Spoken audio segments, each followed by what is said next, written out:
Okay.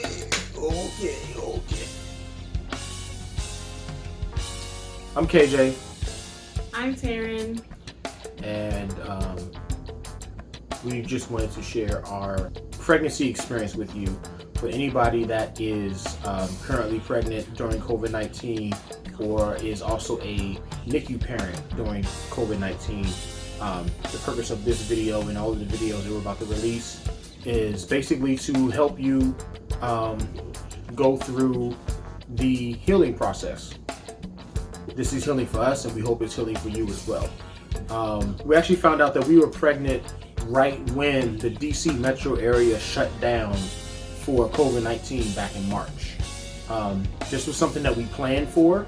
My wife was on birth control for almost 10 years. Me and her, despite COVID-19, we didn't want to change anything. We wanted to live our lives and not be scared of anything. So we decided to continue on with our plan and try to conceive a child, and the Most High gave us that child. Her name is Anaya. This journey was not what we expected at all, to say it in the least. Anaya herself has proven to be a very opinionated, stubborn, feisty, spirited, strong-willed individual. I am very, very happy when I think about her future. When I found out I was pregnant with Anaya, I was going through my first trimester. I could hardly keep anything down. I threw up everything, you name it, I tried it. Only thing I could eat was saltine crackers, soup, chicken patties, and fruit. That's all I could eat. And I just entered into my second trimester. First trimester, my blood pressure, my appointments, everything was normal. I just couldn't eat nothing. Everything was normal. I was right on schedule. And my second trimester, I actually started to eat foods. I started to have cravings, and my cravings were like, I would see something on TV and I wanted to eat it. I saw on TV s'mores. I saw a s'mores commercial. I bought the stuff for s'mores and I ate one s'more, and that was all. Whatever I saw on TV, that's what we had for dinner. Whatever I wanted for dinner, that's what everybody had for dinner. I ran it. Well, I didn't run it. Anaya ran it. And whatever she wanted for dinner, that's what we all ate. That's what it was. I was eating to survive, as they say. Because of COVID, the hospital had us download this app called Baby Scripts. And what Baby Scripts does, it gives you week by week track how your pregnancy is supposed to go. On top of that, they gave me a blood pressure monitor because of COVID. They wanted to keep you home as much as they possibly could, to keep you from getting in contact with people. So they give you a blood pressure monitor to monitor your blood pressure every week, and they gave me a cuff monitor. Well, it was going okay in the beginning, but then all of a sudden my cuff started to not work, and it wasn't picking up my readings. And if it did pick up my readings, it would give me a crazy reading, like some out of control. So I asked them to give me another cuff because the cuff wasn't working. They gave me another machine, and that cuff started working fine, and then it did the same exact thing. The cuff would give me error message or give me crazy readings. So I'm like, y'all need to fix your machine. This is out of control. We enrolled in the midwife program at the hospital. Because we felt like the midwives had a more personal touch to the whole pregnancy experience. We also decided to hire a doula for our pregnancy because your doula is your spokesperson throughout your pregnancy. When you're pregnant and you're about to have a baby, the doctors are going to speak another language and you're going to look at them like, what? And your doula is your spokesperson. Your midwife looks out for you too, but your doula is also your road dog. Okay, so because we planned to have a water birth, I was going to my appointments to my midwife because of COVID. The hospital, we never had a specific midwife. It was whoever was on call that day. So midwife, her name is Erin. She picked up something abnormal with my blood pressure, and we were just like, well, we always get crazy readings at home, so it's probably your machine. And so she already knew I was having a machine problem. And so we had an ultrasound done. We had an ultrasound done. We had ultrasound done that day. And with Anaya and her ultrasounds, Anaya, she never, I've gotten now 5 or 6 ultrasounds, probably more than that, because she always had her back turned towards the camera. She never wanted to take a profile picture. They literally got her back all the time. They basically got a half of a screening for her ultrasound. To the point that we had to go to Children's Hospitals to get a what's the example? Echocardiogram. Yes, because they couldn't pick up all the things that they needed to make sure she was okay, because she was being stubborn since day one. We had to go to an extra hospital to get an extra screening done to make sure she was okay. Thank God she is. She's fine. So at this ultrasound specifically, after the ultrasound was done, we got pulled into the doctor's office because the doctor was looking at my placenta and saw that my placenta was low on fluids. So the doctor was like, he showed me where it was concerned. He was a little concerned at. He was just like, you probably just need to drink some more water. I said, oh, because I really do need to drink some more water. So we got the office thing. I just need to drink water. Then we went to the midwife program, and that's when Erin picked up my blood pressure and was like, this is pretty high. And then we told, she knew that we was having coughing problems and stuff like that. And she was giving us one reading one day, another reading another day. We knew that it was all over the place. So, but because my blood pressure reading that day was so high, she talked to another head nurse, and head midwife. And she was like, oh no, Miss So-and-so need to go to the hospital now. So Erin came back in and was like, hey, we suggest you go to the hospital right now. I'm looking at them like, girl, I ain't going nowhere. I gotta go to Atlanta to go visit our family. I'm not doing that. I'm not going to no hospital. Literally taking off work and all that stuff. And so she says, okay, well, if you can't get him into the hospital right now, can you get blood work done today? I was like, no, I can't get blood work done today because I literally got to go leave. And we had stuff that we had to do. We were behind schedule. So, and she's like, okay, when you come back, I need you to get blood work done immediately. I need you to schedule another midwife appointment immediately so we can take your blood pressure again and see how you're doing. No problem. I can definitely do that. I just can't do that today, but I can definitely do it next week when I come back. So we came back home Sunday, and Wednesday I went back to the hospital to go get my blood work done and to go get to have a midwife appointment and to get my blood pressure done again. So while we were down in Atlanta, I was thinking, okay. Oh yes. Are you stressed out from the car ride? Because we drove down to Atlanta. So from the car ride from the DC area down to Atlanta is about 10 hours. Normally when I drive, we get it down to about 9. But of course, because my co-pilot is pregnant, we're stopping more often than we normally would. So it was close to actually to about 12 hours. It was about 12 hours. I was asking if she was really stressed out because I know that stress can raise your blood pressure level. The first day that we were in Atlanta, she was kind of stressed. She was tired. She wasn't really sleeping the way she normally did and stuff like that. Of course, she misses her family, so she wasn't sleeping like she should have. She was spending time with her family, but I was sleeping. I was getting good sleep because I was tired. I was the one that did all the driving. So we was getting some readings, and the readings were still high. We weren't really going crazy too much because of course we just got to Atlanta and everything was just bananas. And also actually the last appointment before we left, while we were in the doctor's office, the nurse came in, did a blood pressure reading. It was high, and I was like, can you give my wife a bigger cup? Because I think that cup was too small. So the nurse went out, got a larger cuff, came back in, not even like 7 minutes went by. And in those 7 minutes, the blood pressure reading went down 20 points.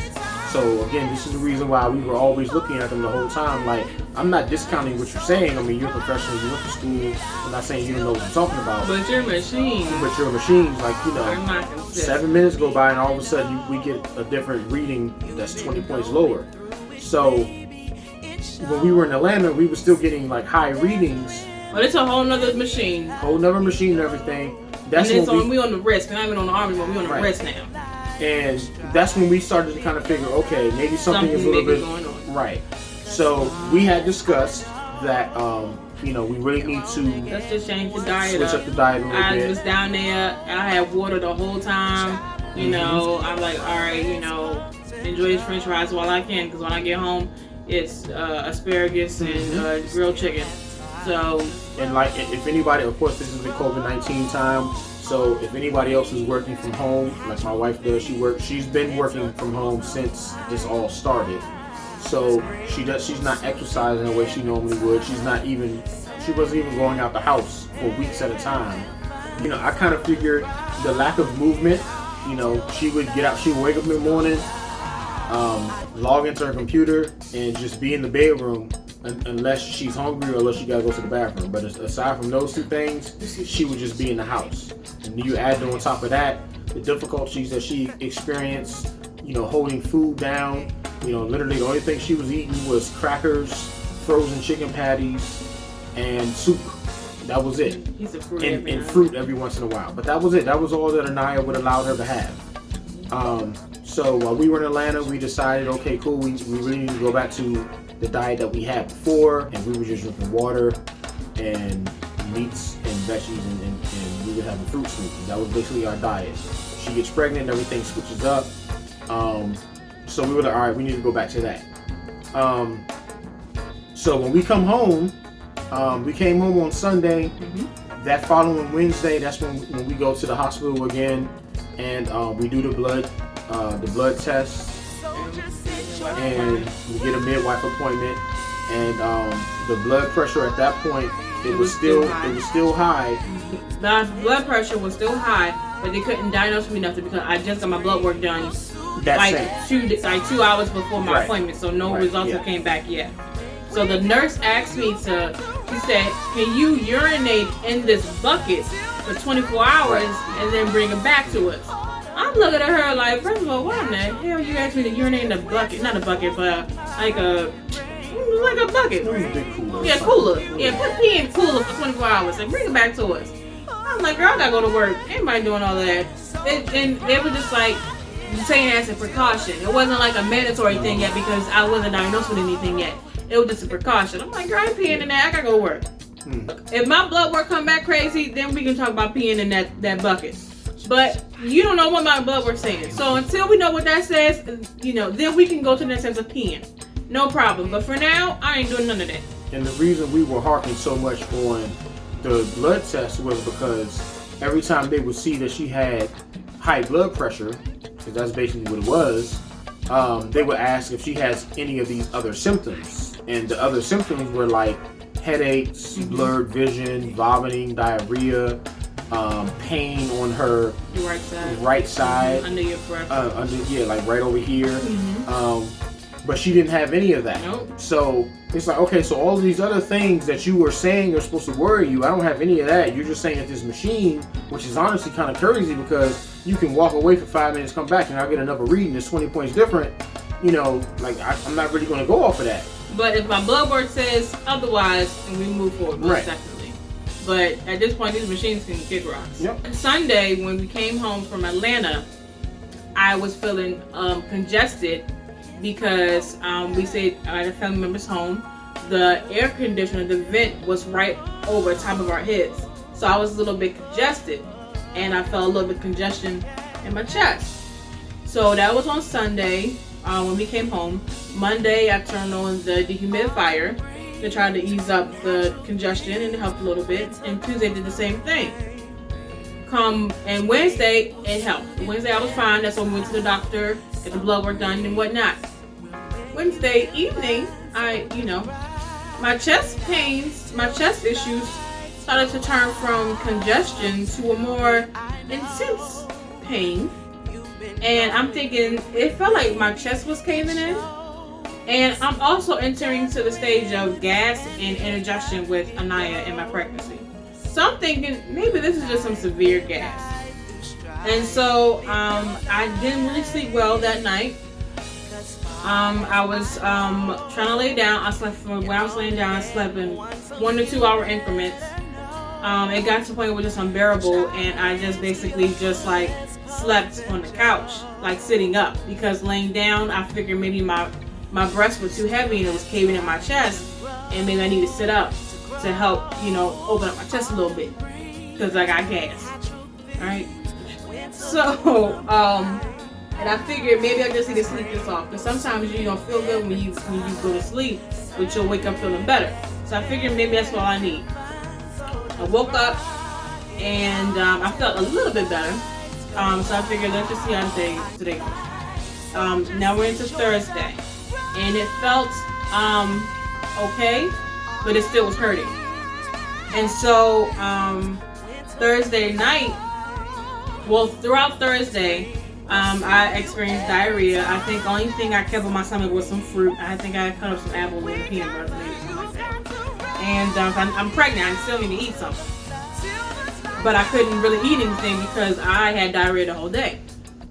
So, and my chest is still hurting. So, at that point, I'm done work, and it's in the evening time.